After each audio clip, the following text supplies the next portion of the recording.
د کوزدر مین جی ټی تیمرګره پیښور روډ ګلاباد ډیګري کالج اوچ کنډرو چوک کې کوزدر د پاره د الفاروقي کولډ ډرینکس ایجنسی پرانیسته شوې ده. د جی واي اوچ رهنما حافظ حسین احمد، د شیخ الحدیث مولانا محمد یوسف، مولانا محمد عمران حقانی ایجنسی ایم ڈی مولانا محمد اقبال او نورو ګڼ شمېر خلکو په وړاندې د پیتې په کټ کولو د کولډ ډرینکس ایجنسی پرانیسته کړې ده. د الفاروقي کولډ ډرینک ایجنسی نه به د پیر ذوالفقار احمد نقشبندي په نگرانۍ کې جوړ شوي هني کولا، مالټا، انار او 11 اپ په ارزانو نرخونو میلاویږي. د الفاروقي کولډ ډرینکس په هکله د ایجنسی نگران مولانا محمد اقبال او مولانا محمد عمران حقانی وینا ده. بسم الله الرحمن الرحیم. د ټولو ناول خو ستاسو او ستاسو د پوره ټیم د هغوی شکریه ادا کومه چې تاسو رالی زموږ د ایجنسی ته او زموږ د اواز د ذله لوی ردیر عوامو ته هغوی ته ستاسو په وساطت سره ورسي. مونږ الفاروقي کولډ ډرینکس ایجنسي دلته کولاو کړه. د دې دپاره موږ کولاو کړه چې دلته په دې کې د مسلمانانو پراډکټس چې کوم کولډ ډرینکس دي هغه د مسلمانانو په سرپرستۍ کې خاص کر د علماء کرامو په سرپرستۍ کې چلیږي. موږ ټولو له چې کوم دی نو دا پکار دی چې موږ د مسلمانانو دغه کولډ ډرینکس دغه پراډکټس چې کوم دی نو هغه استعمال کړو او د دې په ځای باندې د نورو غیرو خلکو پراډکټس چې کوم دی نو هغه پرېږدو په ځای د دې لپاره چې فایده چې کوم دی نو هغه مسلمانانو ته میلاو شي او غیرو خلکو ته چې کوم دی نو هغې ته فایده لاړه نه شي. نو د هغې دپاره موږ دغه اقدام کړی دی. موږ به انشاءالله هول ډیلیوري چې کوم دی هغه به کوو او دغه شانتې ذللي اردیر کې چې کوم دی په هغې کې به موږ هول سیلري دغه شانتې ټولو ته ټول ذللي اردیر ته هغې ته به خپل پراډکټس چې کوم دی هغه مهیا کوو رسو به ورته.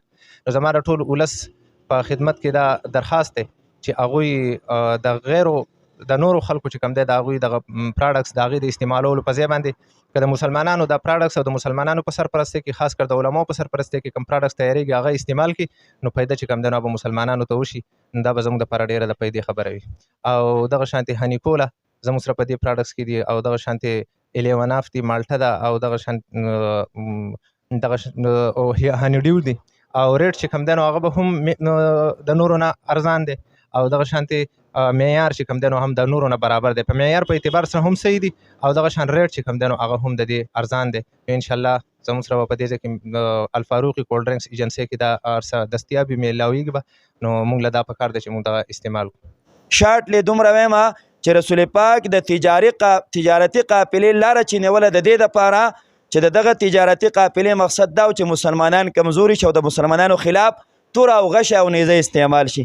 په دې دور کې ټوپک او په دې دور کې ګولۍ او په دې دور کې ټینکونه او په دې دور کې میزایلې دا زما او ستا د جیب نه وځي. نو ډېر زیات د خوشحالۍ موقع ده چې نن خلکو ته مونږ دا ویلی شو چې الفاروقي کولډ ډرینکس دا ایجنسي چې کوم دا تاسو ته متبادل د هغوی په مقابل کې میلاویږي. کوالټي کوانټټي انشاءالله تعالی دواړه به برپور وي. متبادل تاسو وي، متبادل تاسو ته حاضر دی. نو تاسو الفاروقي کولډ ډرینکس ایجنسۍ سره رابطه کولی شئ. په دې موقع د میلمنو او موجود نورو خلکو دپاره د چای او کولډ ډرینکس اهتمام هم شوی و. د پیر ذوالفقار احمد نقشبندي حافظ پوډ لخوا تیار شوي ګلاباد ډیګري کالج اوچ کنډرو چوک الفاروقي کولډ ډرینک ایجنسی نگران محمد اقبال سره رابطه وکړئ او هم نن خپل آرډر یقیني کړئ. د پروګرام په اختتام شیخ الحدیث مولانا محمد یوسف د ایجنسی او ملک قوم د کامیابی دپاره دعاګانې هم وغوښتې. الله زموږ دا ملګري راغلي په خپل دربار کې د دوی دعاګانې قبولې کړي او الله دا د تجارت یو عظیم مرکز وګرځي او عامو خلکو ته فایدې ورسوي.